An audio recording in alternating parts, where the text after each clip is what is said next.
I've decided to film this series of videos that's addressing the ways I've dealt with chronic pain in my neck, back and shoulders as a visual artist. This video is about the most extreme thing I've tried, which is having breast reduction surgery. So this video is going to cover the entire process of why, how, and all of the different details to give artists and anyone considering breast reduction surgery all of the insights into the entire process. Other methods I've tried include dry needling, cupping, massage, micro breaks, and buying a whole lot of different gadgets, so you can go into the playlists and see the different videos. But this video is all about breast reduction surgery. I'm going to take you through the reasons of why I wanted the breast reduction surgery, how I went about getting it, the costs, the procedures, the different appointments, the surgery day and the days after, things I wish I'd known, all of the different details. This is purely educational. I'm not going to show any gory pictures or anything, but I just wanted to give an educational review on the process and how it has helped me achieve my goals, reducing chronic pain from my art and artist lifestyle. Starting with why. So I'm 25 now and I've wanted the surgery since I was 12. The biggest reason was chronic pain. So as an artist, I spend a lot of time hunched over, leaning over to draw and paint. And then when I'm painting murals, stretching, leaning over, just a lot of activity from my shoulders and arms. And this has led to just like chronic pain. So in my shoulder blades, in my back, in my neck, in my shoulders, and down my arms. And what really hasn't helped with this was having big breasts. So this was something that I've always thought about and always wanted. And then I recently bit the bullet and did the whole process. And currently filming, I'm 5 weeks post-op, and it was one of the best decisions I've ever made. Another factor definitely was psychological, especially when you're a lot younger, and still now, it doesn't matter what age you are, it becomes like part of your identity, and that's totally fine if you're into that. And lots of women want big breasts and have surgeries to get big breasts, and that's totally great as well. But personally, and I know a lot of women, it's just super frustrating. And then in my work, I've had a couple of comments like, oh, you're only successful because you have big boobs, and it's like, no, I'm successful because I'm here before and after you every single day in the studio. But I don't know, it just, overall, there were just so many different reasons. The pain, physical pain, the psychological pain, never being able to wear things, really hard to exercise. It was just a huge annoyance in my life that if I had the option to remove them, that would be great. I didn't fully remove them, but I removed quite a lot of them. So this next part, I'm going to tell you about all of the different practical sides of it. With our behavior, our actions, fear. I went from a triple D cup to a C cup. For me, that was pretty life-changing. Like, I've already gone down 3 to 4 t-shirt sizes. In terms of the method, I had a surgeon that did the anchor pattern or the wise pattern. So that is an incision around the areola, and then incision vertically and then horizontally around the base of the breast. So there are other methods they do, like the lollipop method, which is an incision around the areola. Well, it's more like an oval around the breast, so they don't do the big incision at the bottom. They just take skin from the center and then pull the skin around. And then there's also a donut, which is just around the areola, and then they remove tissue and skin and then tighten it that way. But those last two, the lollipop and the donut and a couple of other ones, they are more ideal for smaller breast reductions, I think. So the one that I had is pretty intense, the anchor or wise one. It's also the most common, and it's the most used for large breast reductions. So the scarring is quite intense. So there's around the areola, down the vertical, and then right under the breast like that. So it's like an anchor looking scar. Sometimes with the breast reduction, you are given drainage tubes. So they put an extra hole in the side of your breast, and there's like a plastic tube that goes into the wound area and drains out liquids. So I didn't have that. I think every surgeon has a different method and way that they use. I didn't have the tubes, which I was quite thankful for, because apparently it's quite painful, but I think that's just due to a different surgeon preference.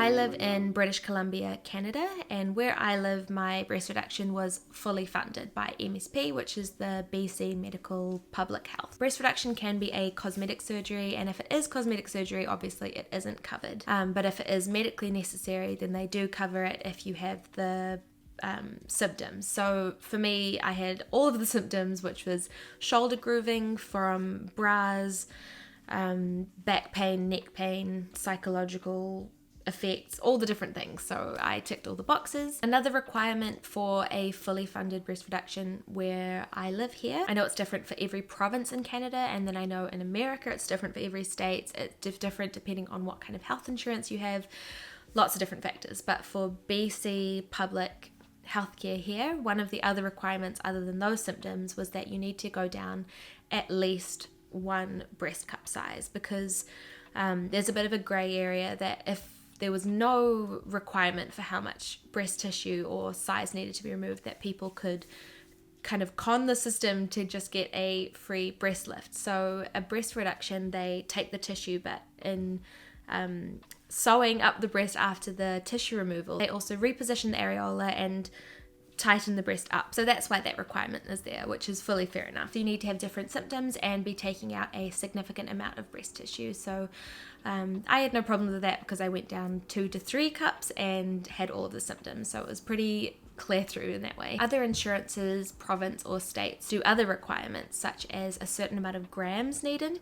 So they weigh the breast tissue after, and the surgeon has to take out X amount to make it be eligible for full coverage. Another one I've heard of is private health insurances, they need documentation of it being an issue over many years. So like 3 years of chiropractor and psychology and physio and different things like that. So it can be a very complicated process or a relatively simple one depending on where you live. If you are unable to get it covered by public health insurance or private health insurance, it costs between $20,000 and $30,000. So it's pretty expensive. It's a proper hardcore surgery, not something to just take lightly, but yeah, it is quite expensive, but it also makes sense because it is a major surgery. With 3 general patterns of emotional response. Rage is the response to The process was actually quite simple. I didn't think it would be this simple, and I'm sure it's different for everyone, so don't take my word on it. This is just the experience that I had, is that I went to my GP or my family doctor here in BC, and I said the symptoms that I have and that I'd like to be referred to a surgeon. They referred me to a surgeon. I then had a pre-op appointment with that surgeon about a month later. It was pretty quick. In terms of choosing your surgeon, for me, when I called up my family doctor, I had already done the research and found the surgeons in my region that did breast reduction surgery, and I had said I wanted to be referred to this certain clinic. So if you're able to choose your surgeon like that, you can go off reviews, understand what method they use, ask them about complications or how many surgeries they've done, and also actually having a face-to-face meeting, because I personally found it really important that I liked my surgeon. He was very professional but also very kind and answered all of my questions, and I had quite a lot of questions. So for me it was important that I trusted this person that was going to cut me open while I was under anesthetic. So that was definitely part of it, is that I trusted his work, but I also trusted him as a surgeon. Another reason I really liked the surgeon that I went with is that something that he said he does, and I get the feeling not all surgeons do this, is that in the middle of the surgery he has like the different nurses or surgical assistants lift me up, like sit me up, so that the surgeon goes and looks to see if everything is sitting nicely, because when you're lying on your back, obviously your breasts are sitting in a different shape. So he has people sit you up to see if the gravity is looking good and it's all symmetrical and balanced, and I just think that's really awesome attention to detail. So that's another reason why I was like, you are the surgeon for me, this is great. The pre-op appointment with the surgeon, it was pretty brief but very informative. So we talked about the method that would be used, the downtime, the risks, and all those different things. And then if I was happy with that, then we would book the surgery. So I didn't sign up straight away. I went home and thought about it for a while, but decided that the risks were worth the benefits that I would get. And so I called back and I booked in the surgery. So the surgery was about 3 months later. Yeah. So the entire process took about 5 months. yeah, about 5 months. So pretty quick, really. It felt like a long time waiting, but I think in terms of normal surgery wait times, it was super fast.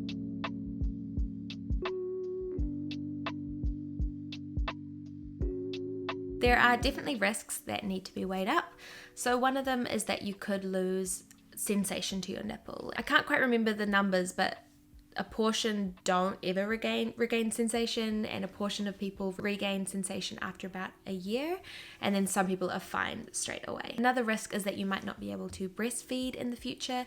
So I know for some women, if they are planning to get pregnant, surgeons recommend they wait. So definitely talk to your surgeon about that, or weigh up the risks in your own situation, because not only does your breast change shape during and after pregnancy, but if breastfeeding is something that's really important to you, then that might be something that you consider waiting for. So for me, that wasn't something that I was too worried about, so that again was a risk that I was willing to take. Then there are the surgical complication risks: anesthesia, infection, hematoma, so like massive bleeding, open wounds, all those kind of things. But I feel that those are risks with any surgeries, and following the pre-surgery and post-surgery instructions, you can improve your chances of it being okay. Perhaps the biggest risk, which is like 100% going to happen, is the scarring. So the scars are very significant, especially if you've had the full 3 massive scars. They are there permanently, but there are also things that you can do to help your scars after. So scar aftercare is something that your surgeon will be able to help you with. My surgeon was really good about it, but I also did a lot of my own research too, so we can talk about that later on as well. But once they're fully healed, just being really careful with keeping the area very clean, lots of soap and water, and then silicone strips, which help seal in moisture for your scars to heal really well, as well as scar massage, and having as little tension as you can on those areas while it heals. So being 5 weeks now, the scars are pretty gnarly, and I'm okay with that. So they take about a year for the scars to fully mature, so that's definitely a process to deal with. But for me, I had already accepted, like, going into the surgery, I had just accepted that, and so when I took all the bandages off finally, that was fine.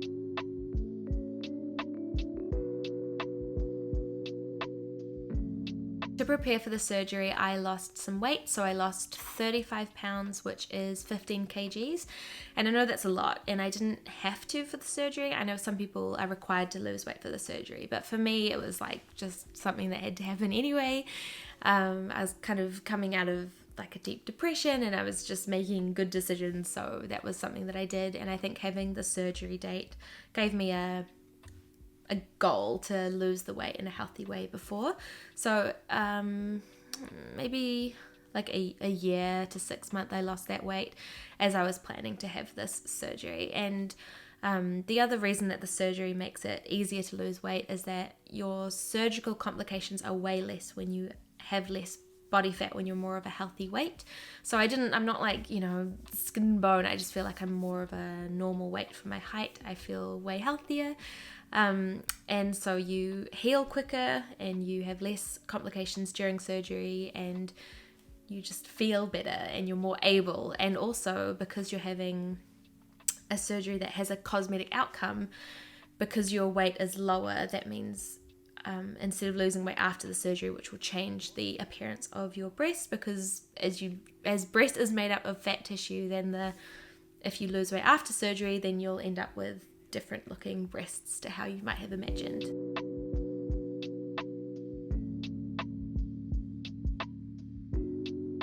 I'm now going to talk about my experience in terms of preparing for surgery the day before, the day of surgery, and the first few days after, and the first few weeks afterwards. For me, I was in a bit of a funny situation because I live in a remote beach resort town, so the surgeon that I was seeing was 6-hour drive south in the main city, Victoria, and so I needed to drive down there, and then I couldn't come back here, and it was just all a bit complicated. So I actually decided to stay in a hotel down there for 2 weeks. So I got a hotel. It was actually quite a nice hotel, but it had a weekly rate, so it actually was relatively affordable, but considering I hadn't paid for the surgery, it was just like a cost that I was willing to spend to assist my recovery. So I stayed in this hotel for 2 weeks, and one of my good friends down there in Victoria, she stayed with me for 2 nights maybe, and we had such a fun time, and I was so grateful to have her because you're pretty unable to function those first couple of days. I arrived at the hotel the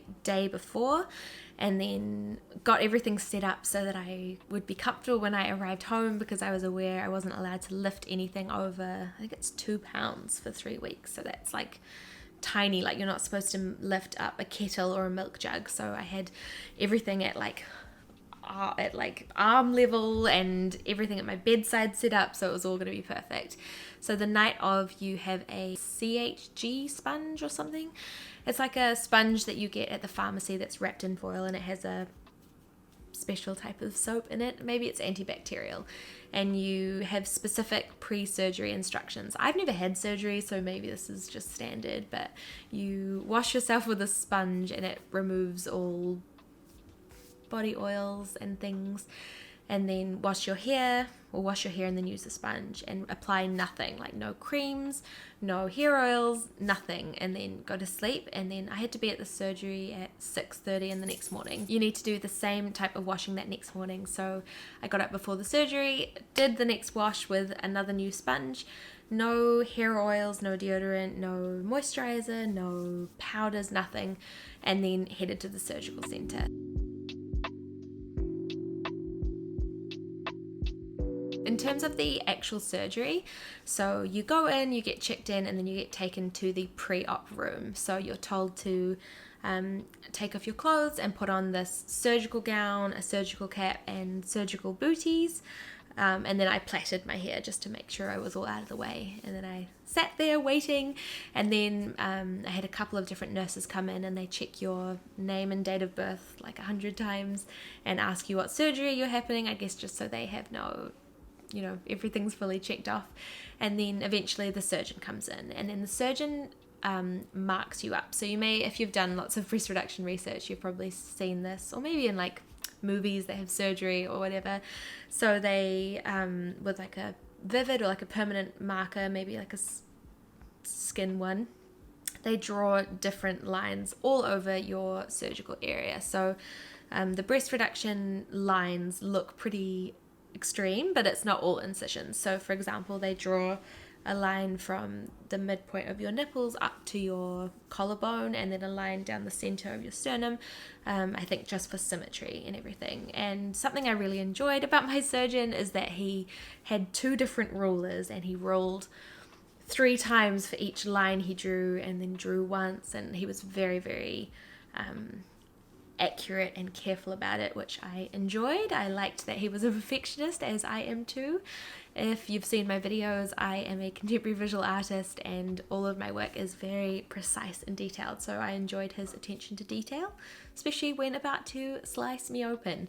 And then they, with the anchor incision, they draw like this big semicircle up here, which is where your new nipple is going to go, and then they cut down the sides of your, draw down the sides of your breast with the pen, and so those would be the incision marks, and then all the other lines are guidelines so that the surgeon knows that it's all symmetrical and balanced with your body. The surgeon left, and I waited another, I don't know, it felt like a long time, but it was probably 10 minutes in this room, and then a nurse comes in and takes you through. I mean, again, I haven't had a surgery before, and it was very interesting. Like, I've only ever seen it on movies and things. So you walk in this very bright room, and obviously it has to be bright because they're doing surgery, but it was something that I noticed.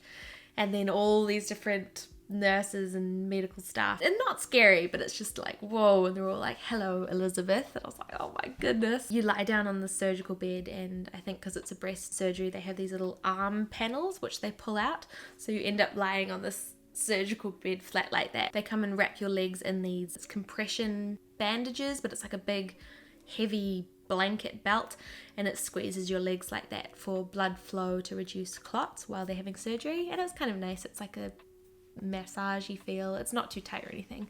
I was actually thinking of asking, can you make it tighter, because it felt good, but then I thought I'd just shut up and let them do their thing. And then the anesthetist comes in, and he was kind of like straight out of a movie. Piercing blue eyes and really like tight, shiny skin. I was like, whoa, you're like stereotypical and very like serious. And he like introduced himself, and he inserted the IV into the hand, so you're just lying there.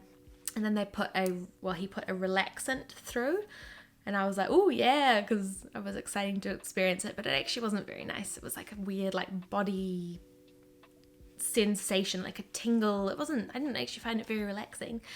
And then I was like experiencing this sensation, lying on this bed, looking up at all the lights, and then I could, in my peripheral vision, I could just see all of the medical staff. And I remember thinking like, this is the moment that I would freak out if you were going to freak out. But I was just in such acceptance. Like, I was so excited to have the surgery. I'd wanted it for over a decade. I'd gone through all the processing, and I had like mentally accepted, like, it's okay if they completely botch it. It's okay if anything happens. You know, I'd like fully accepted all risks, and I was just kind of like experiencing it. So it was really interesting. It's not scary, but I think it is good to like mentally have processed everything so that you can just like observe what's happening, because the next thing you know, they insert the anesthesia, and it's very, very quick. So they say to you, okay, we're going to put you to sleep now, and we'll see you when you wake up. And he inserts it, and bang, you wake up from the surgery. Like, it's so weird. I'm sure if you've had it been under before, you understand, but I hadn't before, and it just blew my mind, because it's not like you're asleep. You just are like gone, but like the next second you're awake, and it's after surgery. At birth, with three general patterns of emotional response: rage. I woke up in this recovery bed, and I was under a blanket, but when I looked down, there was like a white like bandage covering everything, and had like an adhesive on the skin on all sides, so I couldn't see anything. But actually, I have had anesthetic once. It was when I had my wisdom teeth out, and I don't know why. It was different though. It was like less intense. And when I woke up from that, I was just crying. It was really embarrassing. I wasn't upset. I was like, oh, but I was just streaming from the eyes. So I'd actually warned for the breast reduction. They said, have you had complications? I said, no, but I tend to bawl my eyes out. And I woke up and I was bawling my eyes out. I don't know why. Maybe I was just very emotional or something. I'm not sure. But I could hear the nurses, because I was kind of like out of it, but I was awake, and I could hear the nurse be like, oh no one cries on my watch. Just like dapping my tears. And inside I was like so embarrassed, but just unable to like communicate. Also very, very nauseous when you wake up. I think that's the anesthetic and the pain relief and different things. So I was trying to like speak. I was like, nausea, like try to speak through my lips. And I think I still had the IV in, so they gave me anti-nausea, which worked almost instantly, and that was a great thing to have. They gave you some post-op instructions, which in hindsight I feel like they shouldn't give you straight after surgery, because I really didn't remember any of it. I had to call back like a day later to ask what they'd told me. They did give me a sheet too, but I just know I'd missed a lot of it, of the verbal instructions. So I don't know how long I was in there for, but maybe like an hour until I had woken up, and then they set me up and dressed me. Then they called my friend, who was waiting at the phone at her house, to come and pick me up, and then they wheelchaired me down to the entrance and out. So the entire process is actually really quick. So the surgery, I think, was 4 hours. I arrived like an hour before, and then you rest for like an hour or two, like wake up, and then they send you home. So it's like in and out. You don't stay overnight. And maybe in some countries you stay overnight, but it was like pretty quick and efficient. Like they get you out of there. You're totally fine. Like I could like step up and walk into the car, but I don't think I could have walked home or like called a taxi or something. I was very grateful to have my friend to help me. My friend drove me back to the hotel, and I was so nauseous in the car. Holy moly. Like the pain, it was just like a little uncomfortable, but nothing compared to the nausea. And she was chatting to me, and she was saying like, oh, is your dog at the hotel? And I just couldn't answer her. I was just head in my hands, and I was like, oh, in my head I was like, oh no, I'm being rude, but I just can't talk to you. I'm just dying of nausea. And so I was trying to get out one word answers. She's like, is your dog there? And I was like, home. just like one words trying to respond, but I just couldn't. But she understood. She's had surgery before. Got back to the hotel room and just kind of lay on the bed and napped for a bit, but also we were just like chatting straight away. I was feeling fine, a little bit woozy, but fine. Bit like tender, but completely fine. Honestly, I would say the pain on that first day was like a 3 out of 10. See, it wasn't the pain, it's more just that you are unable to do things. Like, it's just like tight. I don't know if you've lost all of the strength in your chest wall, but your body is like communicating that you can't pick things up. So even going to the bathroom is like nearly impossible, like pulling out the toilet paper, or like pulling on and off jeans, or doing buttons, pulling back the bed sheets to get in, or adjusting your pillow. Like, it's really difficult probably the first 4 days. Fourth day it's getting better, but those first 3 days I was like pretty disabled, and so I was very pleased to have her help those first 2 days. The first day she left, I was like, oh no. But it gets better. Those are the hardest days for sure. The first 48 hours or 24 to 48 hours after surgery, you need to be with another adult that's able to assist you, because you are on narcotics, but also because you are really not able to do things. You're legally required, but also you're going to be very grateful to have the help. In terms of pain relief, I was given a mix of Panadol, like paracetamol, and codeine. There's no like euphoria or anything. It just felt like normal pain relief to me. But I don't really think I needed it. I had it the first day or two, but then I think I forgot a dose and realized that I was fine. So then I didn't take it just because it wasn't necessary, and just moved on to standard Tylenol, like standard paracetamol, because like if you don't need to take the hard drugs, why would you? I think the only side effect from the hard drugs was constipation, which is not very fun. So yeah, I've actually heard this from a lot of people, that the harder pain relief isn't really necessary, but it is nice that they give it to you in case you need it. And the pain was actually very, very manageable. I went for lots of walks actually every single day. Walking helps like the blood flow and the healing. And sometimes if you like walked over a bump, I would just kind of like hold myself, because it's like, I don't know if it's tender. It feels like a cut, which I guess it is that. It's like kind of burny and tender, but not excruciating. Not what I would have expected you would feel if you'd had like your body cut open and tissue and skin removed, you know? So it was totally fine. You're also very bandaged up and given like a tight sports bra. Not even a sports bra, it's like a surgical bra. Your surgeon will probably help you choose which bra you have. So you're totally fine. It's more just like a tightness, especially the scar underneath if you have that scar. I bought a lot of different things for my recovery, and I'll have to make a separate video addressing all of these.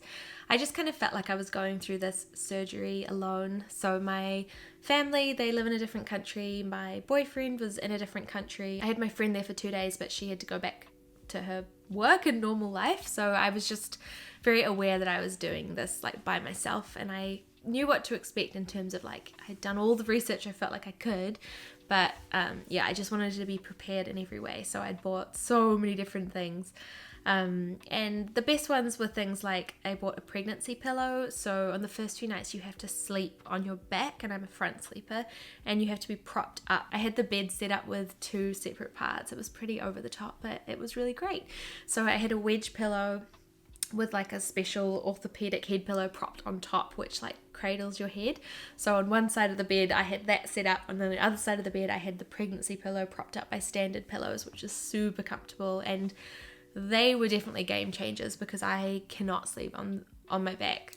I've tried to train myself before the surgery for months, and I just can't do it. So I just figured I would deal with it when the time comes. But the mixture of those 2 pillows, and if you had to get one, I would do the pregnancy pillow. It just cradles you, and you have no need to turn on your back, and you sleep pretty well rested. It's actually really great. The surgeon has different instructions about the wearing of bras.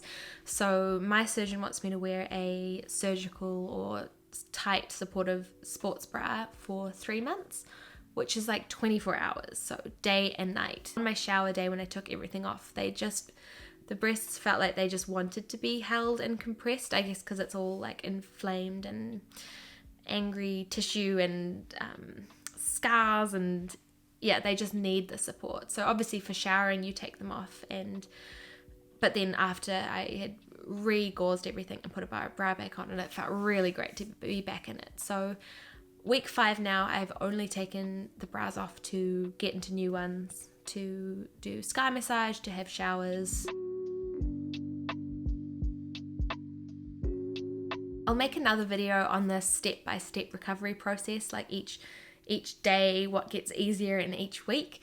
But I'll still take you through the main kind of milestones. So on that day 3, 4, when you have your first shower, that's when you take off all of your bandages. So it's a bit like scary, but also quite a big moment. So as I said, when you wake up from the surgery, you have this big bandage on, but it just covers everything. It probably keeps it all clean from bacteria.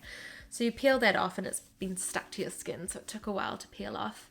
And then under this big bandage, I had like 2 or probably like 4 like pieces of gauze, like surgical gauze, that was all like stuck. So I carefully peeled that off, and that's when I first saw what everything looked like without the bandages on. I'd already accepted that it was going to look botched. Not that I thought it would be, but I had just mentally prepared and accepted that like it was completely screwed up and they were going to look awful, because that way I was kind of prepared for anything. Because the number one goal for me was neck and back pain, which was like instantly relieved. Although in these first few days I didn't really realize that, because I was just dealing with post-surgical stuff and just unable to do anything. I wasn't feeling great anyway. And so taking off the bandages, I was just so stoked. They look so beautiful. It looks like, I mean, they look funny because they've got heaps of scars, and like the scars like also give like a funny shape for the first 6 months. But I was just so stoked. I think I had tears in my eyes. I was just so pleased. Yeah, I'm really, really stoked. So depending what your surgeon uses, I think it's different for everyone, but I had like surgical steri strips like around each areola, and then like ones that would protect any kind of tension or pulling, and then down the vertical line, and then all around the lines underneath the breast. So I couldn't see the incisions, but I could see the shape, the overall shape. And there's a lot of swelling, so they were like solid like rocks. So it definitely wasn't the final shape, but you can see the surgical outcome. I showered on the back of me, and I let the water run over my shoulders, as I just didn't want any pressure.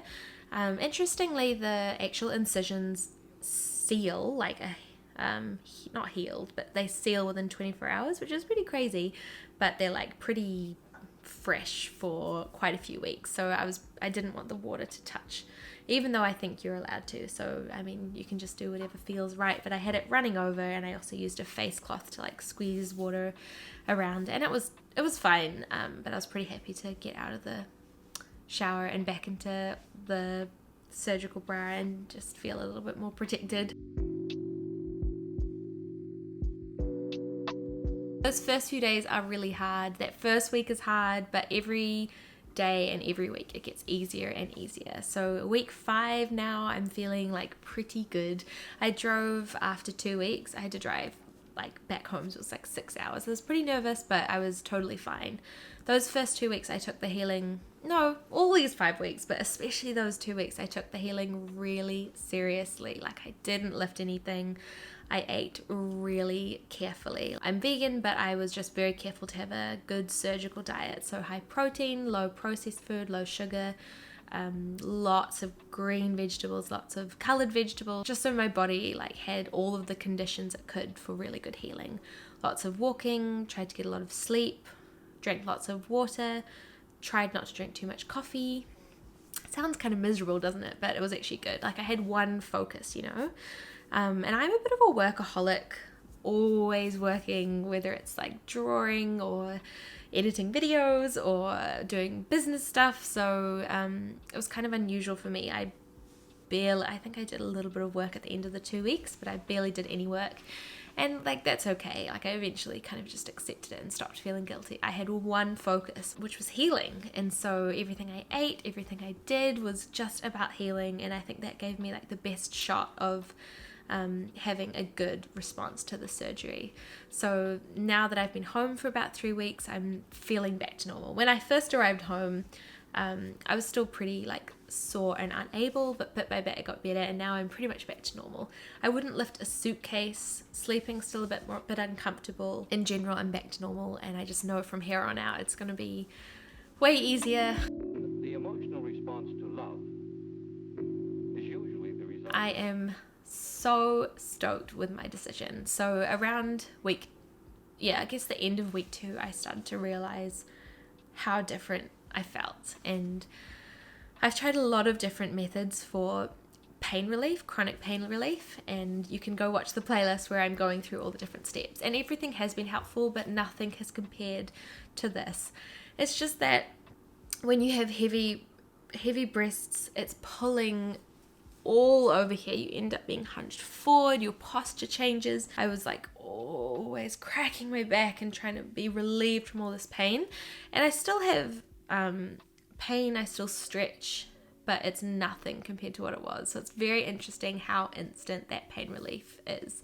Just like the weight is literally gone, but it just has allowed my spine and my muscles and my body to be in alignment, and having good, well, I'm sure I don't have great posture, but having better posture, it just feels more natural, is coming more naturally, instead of with larger breasts where you try to have good posture, but then like within seconds you're back to this hunched position because you literally have weight pulling you forward. So I've had weight lifted off my shoulders, literally and figuratively, and it's one of the best decisions I've ever made. Going into surgery, it is scary.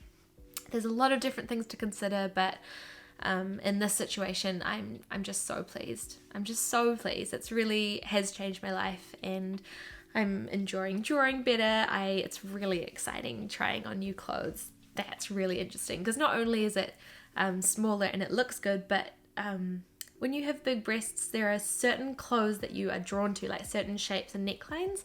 Whereas now there's like, it opens an entire world. It's very exciting. It's very cool. I'm going to make a couple of different videos, like the day by day, week by week healing, what to expect. Also a video about all the different products and bits and pieces I bought and organized for the recovery process. Maybe a couple of others, but also ones in the other parts of chronic pain management as an artist, like massage, cupping, dry needling, micro breaks, stretching, devices I bought for pain management, all those different things. So go and check out that playlist.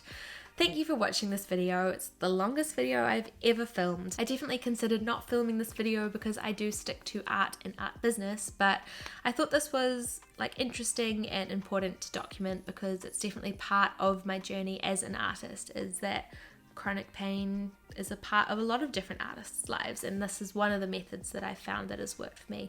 I'm not promoting surgery, I'm not promoting this, I'm just sharing my experience and what has worked really well for me. When I was preparing for the surgery, I really enjoyed different YouTube videos like this where people shared their experience. I found it so helpful because you can read online, you can read everything, but being able to see someone and hear them and listen to their actual experiences, it's really helpful. So I hope this has helped someone out there. Please leave a comment below. I'd love to hear what you thought of this video, how your process has gone, where you are in your process. I guess the thing I would say is that if you're considering this surgery and you have gone through all the like thoughts and the processes and research the risks and the benefits, and you're like hesitant because it's scary, I would say go for it, because it is scary, but the benefits like far outweigh that, and the way you feel afterwards, you feel amazing. I'm so pleased that I did it. I wish I'd done it sooner, but also pleased with when I had it done too. So there you go. I hope you've enjoyed this video. I upload a new video every single Wednesday on art and art business. So specifics like how to sell your art, how to photograph your art, and then kind of day in the life vlog videos, and then also like product reviews, art pen reviews, processes of different artworks, and then stuff that is related but on the side, like this one, like chronic pain and how I've dealt with that as an artist. So definitely give me a subscribe, and I'd love to hear from you too. So remember to like, comment, and subscribe, and I'll see you next time.